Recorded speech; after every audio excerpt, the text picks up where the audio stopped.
এটা তো একটা পূর্ব পরিকল্পিত রাজনৈতিক উদ্দেশ্য প্রণোদিত পূর্ব নির্ধারিত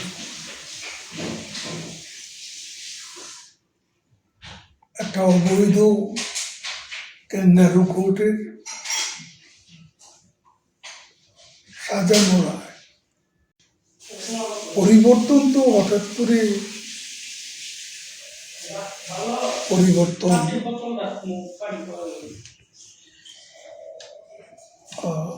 আসে না। এটা ইমিডিয়েট একটা ইম্প্যাক্ট আছে, যেটার একটা সুদূর প্রসারী আফটার ইফেক্ট আছে। রায় ঘোষণার পরে আওয়ামী লীগের মধ্যে কি প্রতিক্রিয়া দেখছেন? আমরা এটা একটা হাস্যকর রায়, সাজানো রায়। আমরা আগেও বলেছিলাম এখানে আমাদের নেত্রী প্রধানমন্ত্রী শেখ হাসিনাকে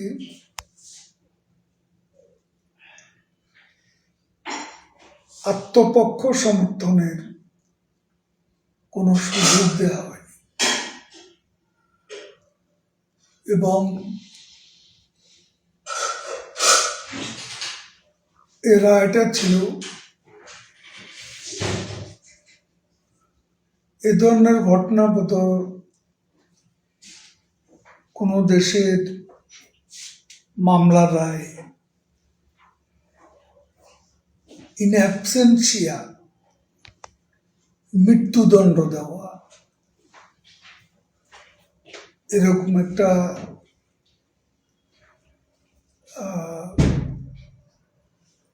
এক্সাম্পল সমসাময়িক কালে আমরা খুঁজে পাই না।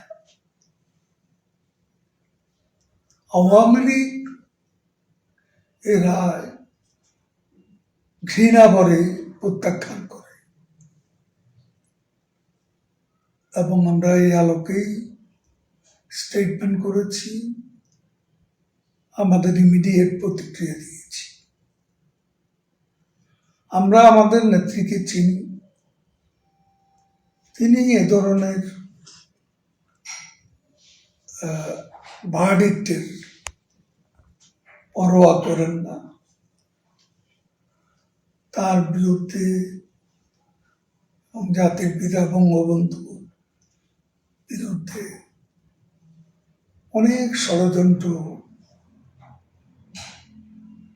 হয়েছে অতীতে। ষড়যন্ত্রমূলক মামলায় পাকিস্তান উপনিবেশিক আমলে সে বঙ্গবন্ধুকে ফাঁসি দেওয়া হয়েছিল, এমনকি তার জন্য জেলের অভ্যন্তরে কবর খোঁড়া হয়েছিল। তো সেখান থেকে তিনি মুক্তি পেয়ে জাতির পিতা হিসাবে বাংলাদেশের রাজনীতিতে তথা বাংলাদেশে তিনি প্রত্যাবর্তন করেছিলেন। ভারত তো আমাদের নেত্রীকে আশ্রয় দিয়েছে, তিনি নিরাপদে আছেন মৃত্যুর মুখ থেকে, এবং মৃত্যুর মুখোমুখি হয়ে 24-এর 5 আগস্ট লাকিলি এসকেপ করেছেন এবং ইন্ডিয়াতে আশ্রয় নিয়েছেন। আমরা অনেকে আছি। এখন ভারত সরকারের নিজস্ব কৌশল আছে, রণনীতি আছে, এবং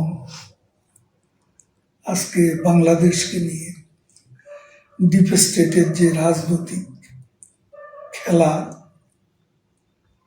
যে গেম, তাদের যে জিও পলিটিক্যাল স্ট্র্যাটেজি, পাকিস্তান আজকে সদর্পে বাংলাদেশকে অন্তর্ভুক্ত করে কনফেডারেশন করার স্বপ্নে বিভোর, তাদের আনাগানা, সিভিল বিউরোক্রেসি, মিলিটারি বিউরোক্রেসি, মিনিস্টাররা প্রায় প্রতিদিনই পাকিস্তানের কেউ না কেউ বাংলাদেশে আছে। এবং এটা আমি সেদিন ভারতীয় একজন কর্মকর্তাকে বলেছিলাম, যে তিনি বললেন, আপনাদের সমস্যাটা কি? আমি তাকে বললাম, আমাদের সমস্যা আপনাদেরও সমস্যা। আর এই অঞ্চলে সাউথ ইস্ট এশিয়ার যে বঙ্গোপসাগর, যেখানে বঙ্গোপসাগর ডিপ স্টেটের প্রবেশ, সেখানে চিকেন স্নেক তথা শিলিগুড়ি করিডর দিয়ে ভারতের প্রতি একটা থ্রেট আছে এবং ভারতকে ডিস্টেবিলাইজ করার ষড়যন্ত্র আছে। এই হিসাবে ভারতের অভিজ্ঞ প্রাজ্ঞ নেতারা তাদের সিকিউরিটি, তাদের ইন্টেলিজেন্স, তারা নিজেদের স্ট্র্যাটেজি নিজেরাই ঠিক করবে।